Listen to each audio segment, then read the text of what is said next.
In this pre-lecture video, I want to start talking a little bit more about the concept of work. We've talked, you know what work is. It's energy transfer by a push or a pull, but how do we actually calculate that when we have like a container of gas that we're compressing? That's what I want to get to today.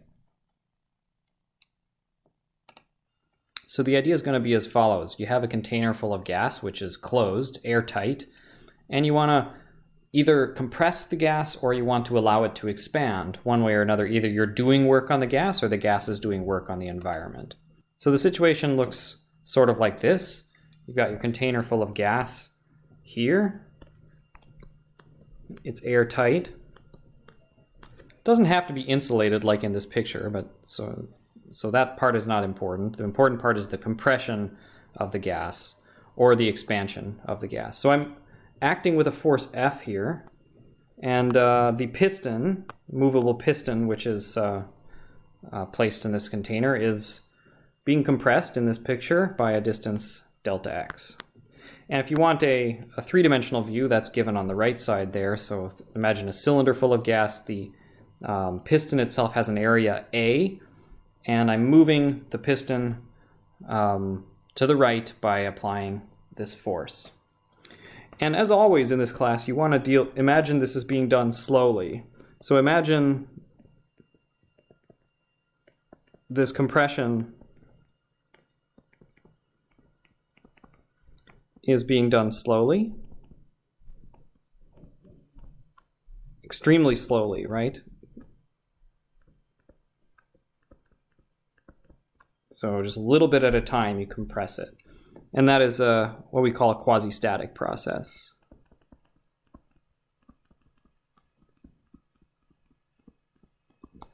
You might hear another word here, which is reversible.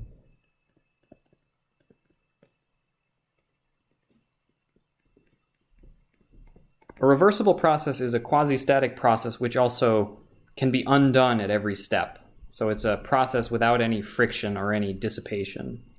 So just to be clear, a reversible process is a slow, really slow process with no friction or dissipation.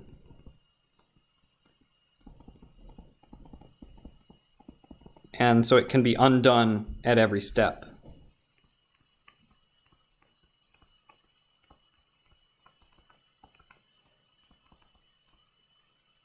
So for example, imagine I'm compressing this gas very slowly, one step at a time, push a little bit, let it equilibrate, slowly, slowly, slowly compressing it.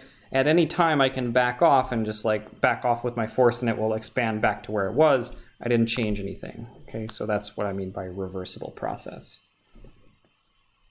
Okay, so how much work is done on the gas? That's what we want to do. We want to be able to calculate how much work is done. What's the formula for that? So I'm going to introduce this notation, and I'll explain what this means in a second.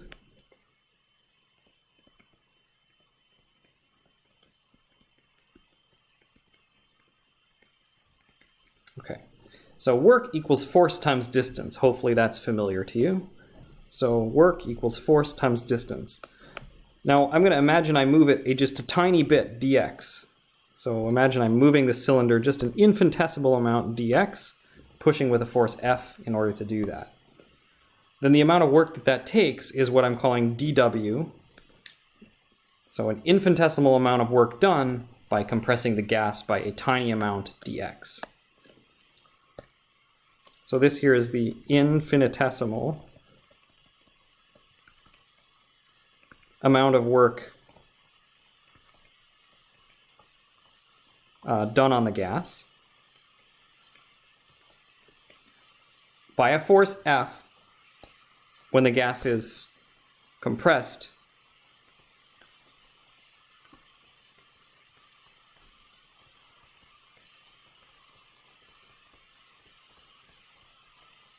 by an infinitesimal distance dx. Okay. All right, so let's work with that. By the way, I should mention this weird D that I wrote, why did I write it like that? I wrote it, this is the notation that the book uses to remind you that this is not the change in work, right? This means that it's not a state variable. So I'm just here writing it that way to remind you that W is not a state variable.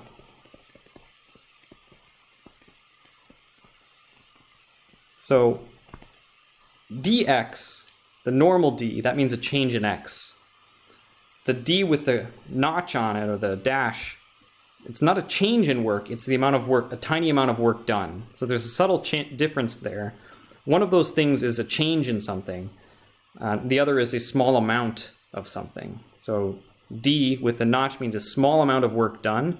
D without the little dash means it's a change in something. So that's a change in distance on the right and a small amount of work done on the left. So we use that d with the dash on it for things that are not state variables, which are not properties of the system, which is not it means it's not a change in something. And we use the normal d when we mean a change in something. Okay. Now let's go a little further. How do we get this in terms of the state variables for the gas? I'm going to use the force acting is equal to the pressure applied times the area. So force is pressure times area. And if it's near equilibrium, that means that the applied pressure is going to be equal to the gas pressure times A. So in other words, I'm doing this so slowly that at every point it's in equilibrium, so the force pointing left is equal to the force pointing right. And the system is always in equilibrium, and so the applied pressure is equal to the gas pressure times A. So let's substitute that in. And we've got here dW, the work done on the gas, is equal to, the force is the pressure times the area, so that's the gas pressure times the area times dx. And I'm just going to call this P from now on, just because I'm going to get tired of writing P gas. You know it means the pressure in the gas. And let's remember that if I don't want to talk about the work done on the gas, I want to talk about the work done by the gas on the environment. Those are related by a minus sign. So dW for the work done by the gas will be minus the work done on the gas, which is going to be P times A times dx. So just to remind you, when I write just W, that's the work done by the gas, which is what we normally are using in this class. Sorry, I missed a minus sign here. Minus P A dx. The volume is equal to the area times x, right? Let me go back up here. What's the volume of the gas? If I call x this distance here, and dx is a small change in that distance, then the volume is the area times the height, or the length of that cylinder, so area times x. I want to remove dx in terms of dv. I'm trying to get only state variables into this formula. So dv is equal to dA times x, but a is a constant, so that's a times dx. But there's a subtlety, which is there should be a minus here. Why is the minus here? The minus is here on physical grounds. Because if I make a positive change in dx, the volume will decrease. So if dx is positive, the volume decreases, and so dv is negative. So if dx is positive, dv should be negative. That's why there needs to be a minus there, right? Going back up here, in this diagram, assuming x is positive to the right here, if dx is positive, the volume of the gas is decreasing, so the change in the volume has the opposite sign of the change in x. Okay. So let's combine everything together. So I'm going to look now up at the top. I've got minus PA times dx, but I have minus A times dx is dV. So that means that dW is equal to, let me write it like this, P minus a times dx. So I'm just taking this line here, rewriting it. But minus a times dx is dv. So this is p times dv.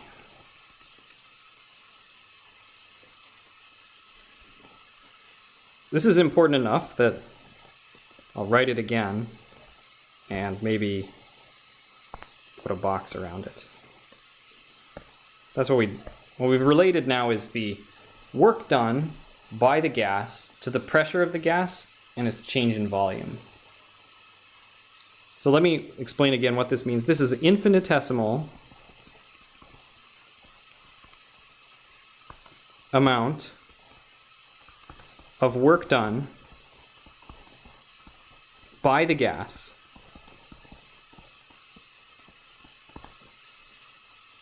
when it undergoes an infinitesimal reversible change in volume.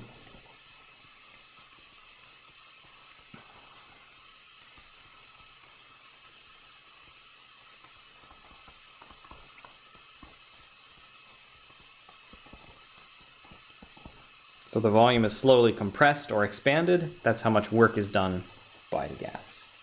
Now what if I want to do something which is not infinitesimal? I want to go through a finite volume change. That's easy enough, right? I have to add up all of the small changes. So the total work done in some process, which is not infinitesimal but is a finite change, you have to add up all of the small changes, and that means I have to integrate this. So add up all the infinitesimally small pieces until I have something which is finite. That's what an integral is. So it's substituted in. That means the work done is P times dV by the gas, work done by the gas.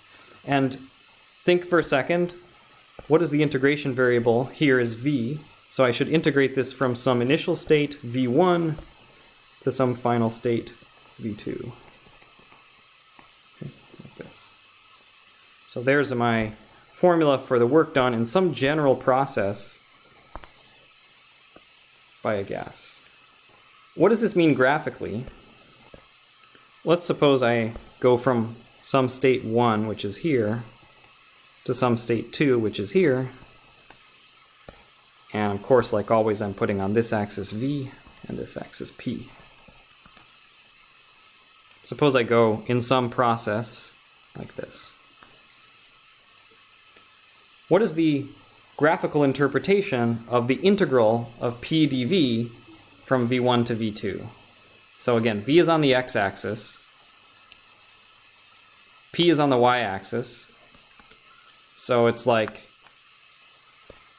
integrating, something like this, y of x, that's the thing on the y-axis, times dx, which is the x-axis. So the graphical interpretation is the area underneath the curve, right? The integral is related to this area here. Specifically, the magnitude, or the absolute value, let's say W, is equal to the area under the curve.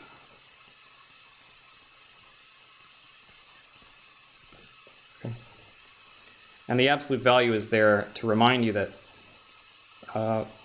the sign, because of the sign convention, right? If the volume expands, the container of gas is doing positive work on the environment, and so the work done will be positive. If the volume contracts, then the environment is doing work on the gas, and so the work done by the gas will be negative. This formula in blue is the most important formula of this lecture. So that's the whole point of this lecture. Now let's do some examples. So let's focus on a few special processes. And these are going to be the usual ones. So how about an isochoric process or an isovolumetric process? You know what the isochoric process looks like. The volume stays constant. So I'm traveling a vertical line from 1 to 2. Let's call this V1. What's the work done in this case? Pretty clear it's 0. There's no area underneath that line, right? The work done is 0. if you want to see it mathematically, the work done is the integral from v1 to v1 p dv. So the upper limit and the lower limit are the same, which is 0. So there's no area underneath that curve, right? Straightforward enough. Let's do isobaric process. The pressure stays constant. Say 1 to 2 like that. Let's call this P. Let me call it P0, I guess. And it goes from some V1 up to some V2 like that. Okay, here, start by writing your general formula. V1 to V2, P dV. Okay, now in this case, the integration variable is V, right? In this particular case, P is constant, right? In this isobaric process, P is constant, never changes. So I can pull this P outside of the integral. If something is a constant, I can pull it outside. We get P0, integral V1 to V2 dV, and that's just P0 times V2 minus V1. Or maybe I'll just write it as P times V2 minus V1, which makes perfect sense because it's the area underneath this thing, which is a square. So it's the base times the height. The base is V2 minus V1, and the height is P. And so that's the expression for the work done in an isobaric process. Finally, let's do the isothermal process. P and V are inversely proportional to each other. It looks something like this. Like that. Okay, so here we go. It's a little harder, right? I can't do this with geometry, right? I need the area underneath here. Not so obvious. So I better use the formula. The work done in that process is from V1 to V2, P dV. Okay, now when it's written like this, you have to remember that P is a function of V. That's exactly what this curve is telling you, right? The shape of that curve is telling you P is a function of V. What line is it tracing out in this PV diagram? How does P depend on V in the process? So remember, it's sometimes good to write something like this. P as a function of V dV. P is not a constant in this case, right? Very common mistake. A lot of times students will take this and they'll just put it outside and they'll use this equation for every situation. It's not true. This was only true for an isobaric process. Isobaric only. Okay. And this is an isothermal process, so I can't pull it outside. I can't take my P outside of the integral because it depends on V. I can't pull things which depend on V outside of the integral. How do I do this integral? Well, I need to know exactly what the shape of this is. I need to know what is P as a function of V. But we have the ideal gas equation of state. So we know that P times V is NmR times T. So let's substitute it in. The work done in this process, V1 to V2, is NmR T over V dV. Okay, so all I did is I substituted in for P. But now it's an isothermal process, right? So that means T is constant. And the container is closed, so the number of moles is also constant. So that means I can pull out the constants out in front of the integral. So all of these things can come outside the integral. And I have NmRT, integral V1 to V2, dV over V. And that integral is something that hopefully you remember from your calc classes. That's a natural log. Natural log of V evaluated at V1, V2. So you can substitute in the limits now. Natural log of V2 minus the natural log of V1. And you can use the rules for logs to simplify those into one log, V2 divided by V1. This was isothermal.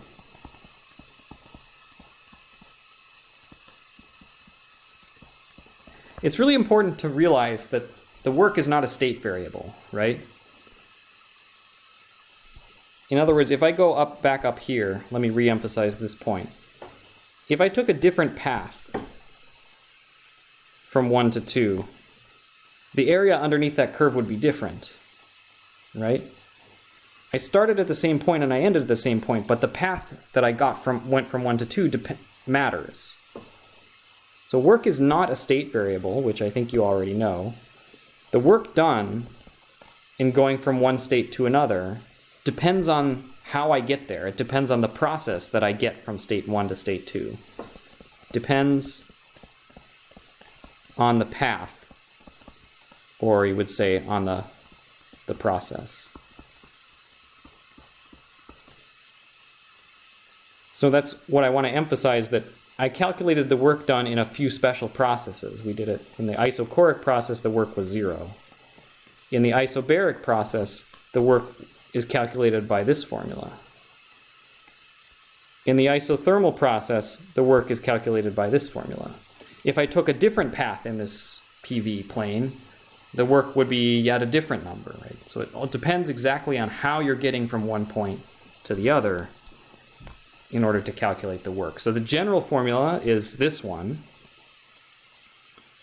but then to get the actual amount of work in a particular process, you have to substitute in what is the shape of the line that this process is tracing out in that PV plane, and then do the integral. In this pre-lecture video, we talked about work and how to calculate it. Starting with work equals force times distance, we were able to write down an equation for work is the integral of P dV. Okay, that work is equal to the area under the curve in the process that is traced out in the PV plane. And it depends on the process. Okay, so even if I start at the same initial state and end at the same final state, if I get there in two different ways, I'm going to have different amount of work done. So work is not a state variable. It depends on how you get from one state to the other. It depends on the path. And then I gave you some formulas for the work done in some special processes: isochoric, isobaric, and isothermal. Your question is probably, what about the work done in an adiabatic process? And we will come to that because we haven't yet discussed what is the actual equation in the PV plane for the adiabatic process. So we'll come to that a little bit later on. Thanks for your attention. See you all in class.